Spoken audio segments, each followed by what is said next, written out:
Shalom à tous et à toutes. Alors on continue, on va terminer aujourd'hui le Siman Kuf Aleph 101, chapitre 101. Et on va parler aujourd'hui de Tfila Belev, le fait de prier que dans son cœur. C'est parti. Chazal Amdou, la Gemara l'apprend, c'est dans Brachot, page 31a. On apprend de la prière de Chana. Chana Medaberet Aliba, donc ça c'est un pasouk. Chana, elle parlait dans son cœur. Rak Sefata Neot, que sa bouche, que ses lèvres bougeaient. Alors de là on apprend beaucoup de choses. De la prière de Chana on apprend. Mikan Lipaleh, de là on apprend que celui qui prie Yartor Besfatav, d'abord il doit exprimer, il ne peut pas prier comme ça dans sa tête, il faut bouger les lèvres. Kloma, Ivate Besfatav et Amidim, il doit exprimer les mots comme il faut, Kerogan. Velo Ipalel Beirur Alev Bilvad, il n'a pas le droit de prier uniquement Beirur Alev, uniquement en pensée. Vekola Loishama, et sa voix on ne l'entendait pas à Chana. Mikan, de là on apprend Shasur Lagbia Kolo Betfila, qu'on n'a pas le droit de prier à voix haute. Vechen Amrou Amashmia Kolo Betfilato, celui qui prie fort, Areze Mektana Mana, il a une petite émouna, petite croyance. Pourquoi? Piresh Rashi explique. Dome Kilo Akadosh Bohu Belibo Bilvad, parce qu'on dirait que il a l'impression que Akadosh Bohu, il ne voit pas son cœur, il ne voit pas ses pensées. Et là, Mechater Advarim Besata ou Mashmia Lozno Belachash Lo Ishma Kolo Betfilato. Et donc dans ce cas-là, quelque part, il montre que il n'a pas beaucoup d'émouna. C'est comme s'il y a besoin de parler fort pour que Dieu entende. Évidemment, ça n'a pas de sens. Donc, il faut prier normalement. Velo Ishma Kolo Betfilato. Par contre, il ne faut pas prier fort quand il y a d'autres personnes, quand à la synagogue, pour pas que ça dérange. Maintenant, si tu n'arrives pas à avoir la kavana belachash quand tu pries à voix basse, tu as le droit d'augmenter un petit peu ta voix. Mais Bamed Varim Omrim, dans quel cas on parle béachid uniquement quand tu es seul. Mais dans le tibour, c'est assourd, tu vas déranger. Shavilatri de ta tibour. Des fois, dans la synagogue, on entend quelqu'un qui fait la mida un peu à voix haute, on est tous déconcentrés. Donc ça, évidemment, on ne peut pas le faire quand on prie dans la synagogue. Afapide Cholkim, bien qu'il y en a qui ne sont pas d'accord avec Maran, et qui pensent chez Loishma Af, que même soi-même, il ne faut pas s'entendre. Aïka, mais l'essentiel est comme Maran, comme le Shulchan Aruch, que nous, on doit s'entendre.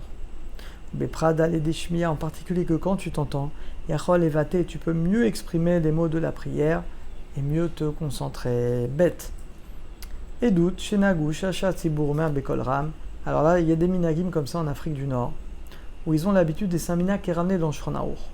Il y a des communautés que Rosh Hashanah Kippour, ils avaient l'habitude que le Chazan, il récitait à voix haute toute la mida, même Arvit. Et tout le monde faisait à voix basse en même temps que lui.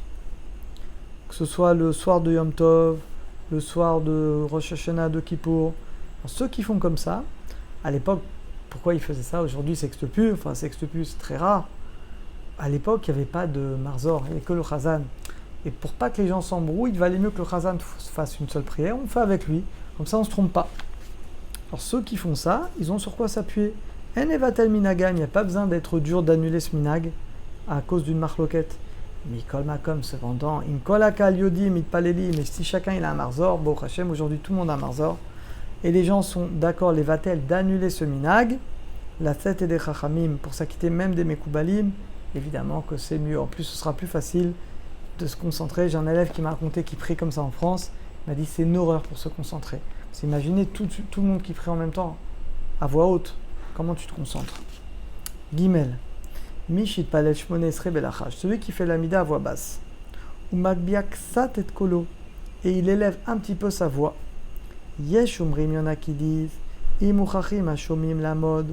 Sham yanu amen abrachot ashomim. Il y en a qui disent que si on est obligé d'écouter, il faudrait répondre amen à ces brachot. Ou prat en particulier au tamdim, ceux qui sont dans les 4 amod, dans les 2 mètres. Shomim et qui écoutent la prière. Achme. Yoter tov echad efshar le'echet misham, mais vaut mieux partir de là. Viesh rolkim, il y en a qui ne sont pas d'accord. Aïkar ledina, l'essentiel de la lacha, terch la note acharav, amen.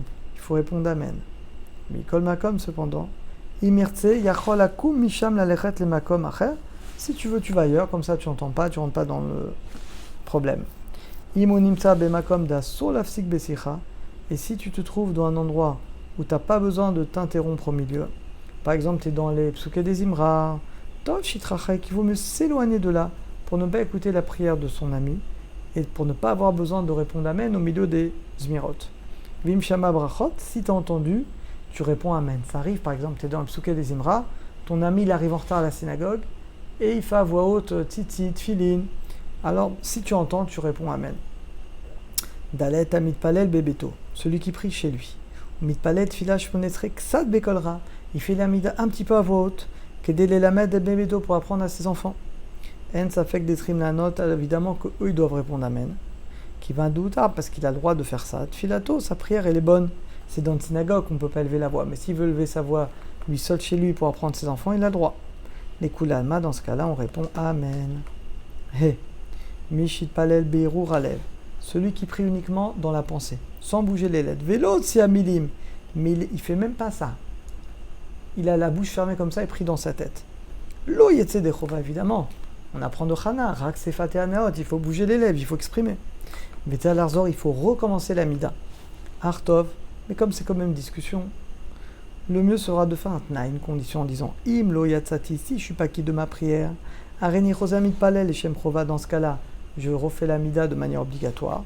Et si je suis déjà quitte et tfilati, ce sera le nedava, une prière cadeau, facultative. Ou lam imire bracha acharona, mais si tu as pensé une bracha acharona dans ton cœur, bediavad yatsa dechova, tu es quitte. Aval imire bracha rishona, mais si tu as pensé une première bracha, sheakol, alors là c'est pas bon, tu diras dans ce cas-là, Baruch Shem Kevon Machoton Ved, et tu referas la bracha comme il faut. Et la dernière, et on a fini le chapitre, Vav, En Irpol Tevot Batfila, il ne faut pas doubler deux mots dans la prière. Yesh Lazir, et des fois, les Chazanim, Itkadal, Itkadal, on ne peut pas répéter deux mots, des fois dans le Kaddish, ils vont répéter deux fois le même mot, ça sourd, on n'a pas le droit. Ou dans la Gdusha, na, na, na, ça on n'a pas le droit. On peut continuer le ha, mais on ne peut pas répéter le na. Donc on n'a pas le droit. Yesh lazir, baiser, beika, il faut avertir shaler tzibour, les chats tzibour, arotzim nirpol tevot, qui veulent doubler les mots dans la tfila, dans le mangina, dans l'air qu'ils vont faire. Imkofel teva, maintenant s'ils l'ont répété deux fois ou plus, dans ce cas-là, il faut leur dire donc yesh lakpit baiser, il faut faire attention à ne jamais répéter plusieurs fois les mots de la prière ou de la gdusha. Baruch Hashem, on a terminé. À très bientôt, à tous et à toutes.